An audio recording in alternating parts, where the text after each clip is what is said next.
Halo sahabat movie, kembali lagi di Kamar Sinema. Di video sebelumnya, kita sudah beberapa kali membahas film tentang kejamnya penjajahan Jepang, seperti Nanking-Nanking dan The Children of Huangzi. Nah, jadi belum terasa lengkap kalau kita belum membahas film yang satu ini. Film yang akan saya rangkum kali ini berjudul Hiroshima, yang dirilis tahun 1953. Beberapa dari kita pasti sudah mengetahui tragedi bom atom yang dihantamkan Amerika ke kawasan Hiroshima dan Nagasaki yang berada di kota Jepang. Sehingga tanggal 6 dan 9 Agustus 1945 menjadi hal bersejarah yang tidak akan pernah terlupakan bagi warga Jepang dan seluruh masyarakat dunia, termasuk negara kita tercinta, Indonesia. Dikarenakan tragedi bom atom di Hiroshima dan Nagasaki, sehingga para tentara Jepang memberhentikan penjajahannya dan kembali ke negara mereka. Sebelum kita masuk ke dalam alur ceritanya, kalian bisa subscribe dulu channel ini karena satu subscribe kalian sangat berharga buat saya. Oke, langsung saja pasang headsetnya, jauhi keramaian, dengarkan baik-baik, dan inilah dia film Hiroshima. Film dibuka dengan memperlihatkan siswa-siswi yang sedang mendengarkan kisah detik-detik bom atom yang meluluh lantahkan Hiroshima. Di ruangan itu, ada seorang siswi yang bernama Achika. Ia tidak sanggup mendengarkan tragedi tersebut sampai akhirnya ia berteriak dan mengagetkan semua seisi kelas. Dan sang guru menghampiri Achika dan melihat hidungnya yang tiba-tiba mengeluarkan darah. Kini Achika dirawat di rumah sakit dengan kondisi memprihatinkan. Dalam ketidakberdayaannya, ia berkata bahwa ia tidak ingin mati. Di ruangan lain, ternyata dokter mendiagnosis bahwa Achika mengidap penyakit leukemia atau disebut dengan kanker darah. Akibat paparan radiasi dan efek ledakan bom atom Hiroshima dan Nagasaki. Sebagian teman-temannya menemani Achika di rumah sakit sambil membacakan surat dari pemuda Jerman Timur dan Barat yang berisi bahwa sebanyak 2.000 masyarakat Jepang yang tak bersalah menjadi korban bom atom Hiroshima dan Nagasaki. Amerika mengklaim bahwa Jerman dan Jepang telah melakukan pelanggaran konvensi Den Haag yang menggunakan gas beracun ke negara-negara sekutunya dan merupakan kejahatan kepada Tuhan dan kemanusiaan. Padahal di balik itu semua, Amerika justru tidak manusiawi menggunakan senjata dan kekuatan berpuluh kali lipat daripada gas beracun. Pak Kurogawa mendalami kondisi siswanya yang terkena dampak radiasi.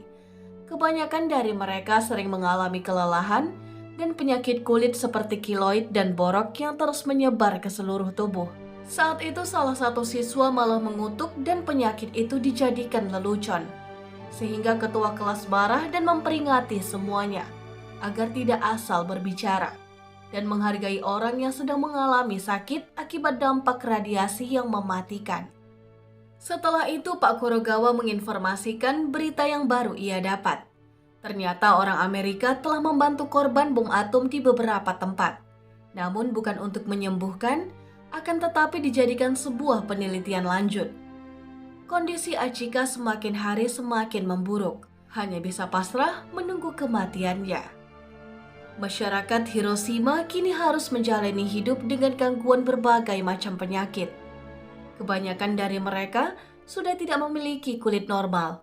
Lapisannya dipenuhi dengan kiloid atau kulit mati yang telah menyebar di bagian tertentu. Di awal pemulihan Hiroshima, dipenuhi bangunan-bangunan gereja sebagai simbol perdamaian dan juga menghindari terjadinya perang berkelanjutan. Pembangunan itu tidak sepenuhnya membuat masyarakat Jepang menjadi tenang dan selalu dibayang-bayangi tragedi bom atom yang sangat mengerikan.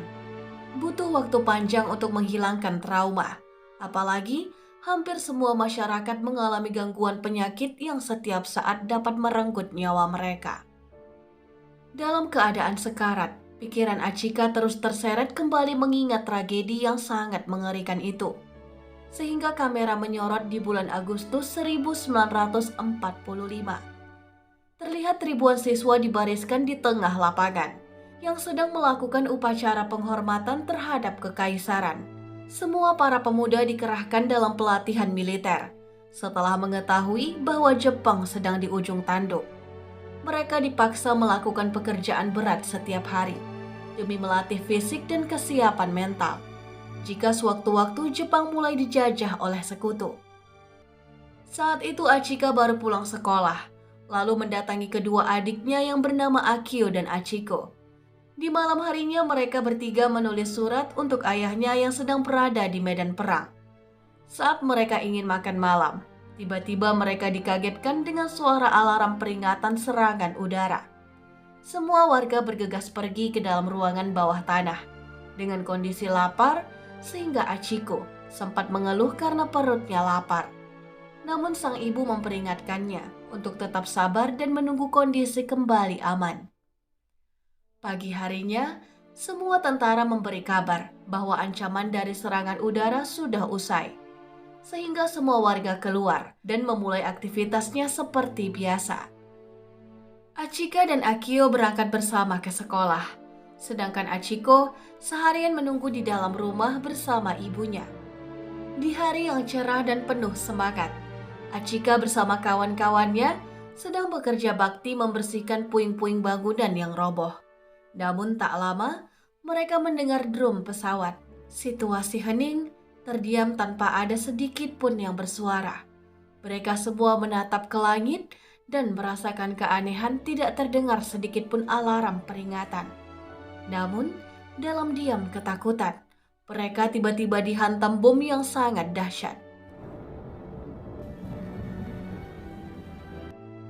Awan hitam tebal menyelimuti Hiroshima yang sudah hancur lebur.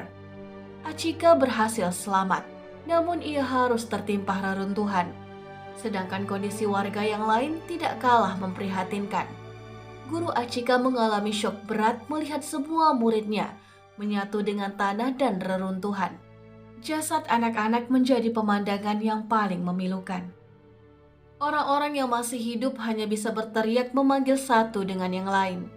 Di rumah Achika, sang ibu nampaknya berhasil selamat dari reruntuhan. Ia berteriak sekuat-kuatnya memanggil anaknya.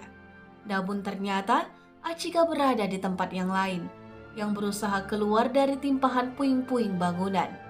Ia berteriak sekuat-kuatnya dan berharap sang ibu dapat mendengar suaranya. Di sisi lain, ada seorang suami yang berusaha menyelamatkan istrinya dari puing bangunan. Namun ia tak sanggup menolongnya. Sang istri berpesan untuk segera mencari anak kesayangan mereka yang bernama Ichiro. Di saat sang suami berusaha mencari bantuan, terlihat beberapa warga yang berusaha sebisa mungkin membawa keluarganya yang terluka parah ke tempat yang aman. Namun tanpa diduga, ketika sang suami kembali, betapa syoknya ia ketika melihat rumahnya dilahap api, hingga sang istri menjerit terbakar di dalam sana. Sang suami hanya bisa menangis mendengar istrinya berteriak kepanasan. Kemudian sang suami perlahan-lahan meninggalkan jasad istrinya yang sudah terbakar. Dan ternyata Ichiro ada di antara para murid yang hampir semuanya terjepit di puing bangunan. Sang guru membawa Achika beserta beberapa siswi lainnya yang selamat menjauh dari reruntuhan menuju ke arah sungai, dikarenakan suhu saat itu sangat panas, layaknya seperti terbakar api. Sedangkan guru yang lain sudah sampai ke sungai bersama siswa laki-laki yang selamat.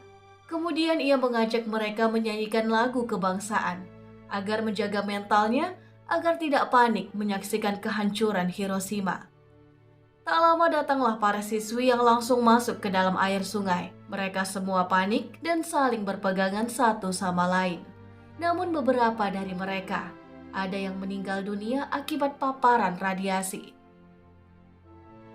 Di tengah-tengah hancurnya Hiroshima, semua orang berusaha mencari tempat yang aman. Kemudian kita disuguhkan melihat dan mendengar tangisan anak-anak dan jasad orang yang sudah hangus terbakar.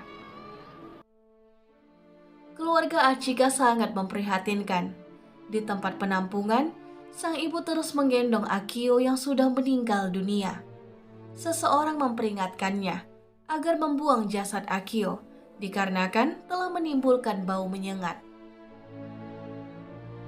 Sedangkan ayah Ichiro masih terus berjuang mencari keberadaan anaknya dari satu tempat ke tempat yang lain. Ia pun melihat para tentara mulai membakar mayat sebelum mengeluarkan bau busuk. Di area dermaga, sebagian warga berbondong-bondong saling berebut naik ke atas kapal, ingin segera meninggalkan Hiroshima.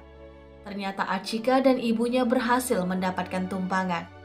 Di sana, ada seorang gadis yang sedang sekarat dan meminta bantuan untuk menyampaikan pesan kepada ibunya. Di dalam penampungan, mulai ada sebagian orang yang terkena gangguan jiwa. Dan sayangnya, pada saat itu, Ibu Achiko harus merenggang nyawa dan meninggalkan Achiko sendirian di sana.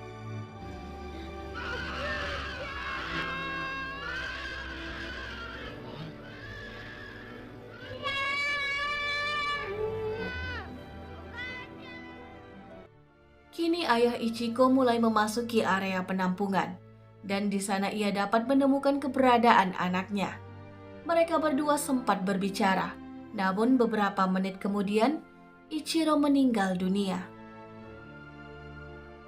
Kemudian sang ayah sangat sedih, memeluk dan menggendong jasad Ichiro untuk dimakamkan.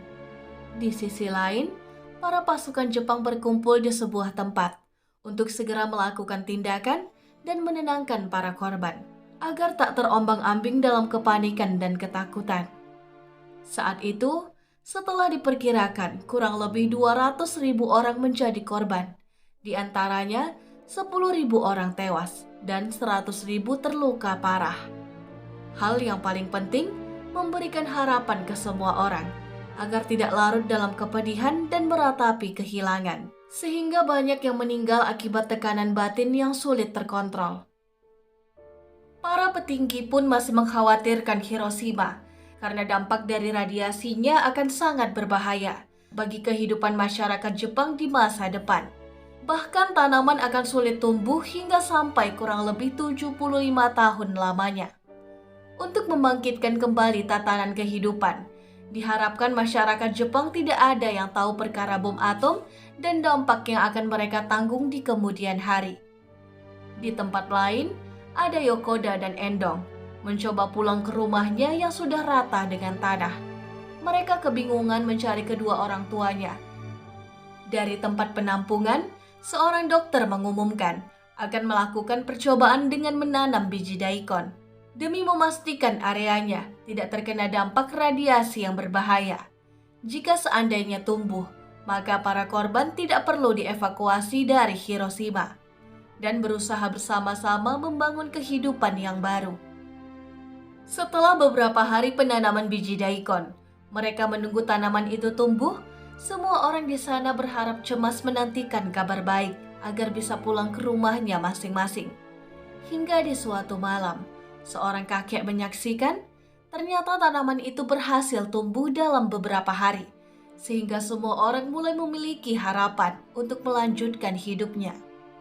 Tak lama dari itu, semua pengungsi malah terkena penyakit parah. Mereka semua terkapar lemah dan diperkirakan sulit untuk disembuhkan.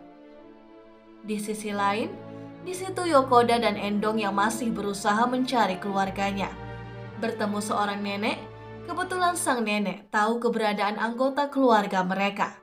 Ia mengatakan bahwa ibu dan kakak mereka telah meninggal dunia, dan sang ayah kini berada di penampungan dan sakit parah. Kemudian sang nenek mengantarkan mereka berdua, lalu dipertemukanlah mereka dengan ayahnya. Namun kondisi sang ayah sangat memprihatinkan, sehingga Yokoda tidak percaya bahwa itu adalah ayahnya, dikarenakan fisik yang berubah drastis. Namun celakanya, Yokoda malah pergi jauh meninggalkan Endong, hingga mereka berdua pun harus terpisah. Demi melanjutkan hidup, ia pun bergabung bersama anak-anak yang bernasib sama dengannya. Mereka semua harus menjalani hidup sebatang kara. Mereka semua harus belajar cara mendapatkan makanan, terlebih dari orang asing yang berkunjung dalam acara peduli sosial.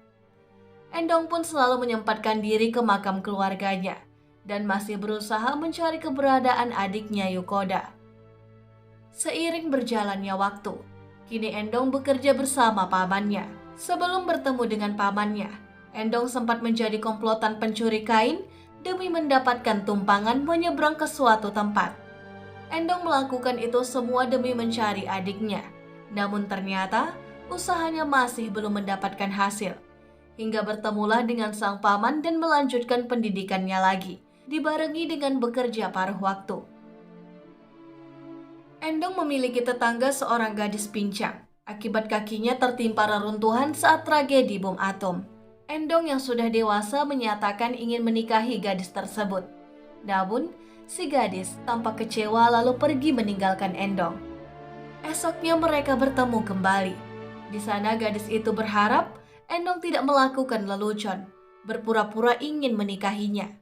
Ia sudah tidak berpikir mendapatkan pasangan dengan kondisi yang cacat. Endong pun hanya tertunduk malu, tidak mampu mempertanggungjawabkan kesungguhannya untuk menikahi si gadis. Esok harinya, mereka berdua menghadiri acara pemakaman kematian Achika. Semua guru dan murid pun datang untuk melepaskan kepergian Achika.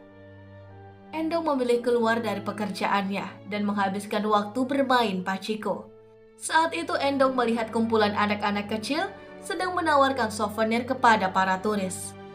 Kemudian ia mendapatkan ide gila, mengajak semua anak-anak menyeberang ke sebuah pulau dan masuk ke dalam gua.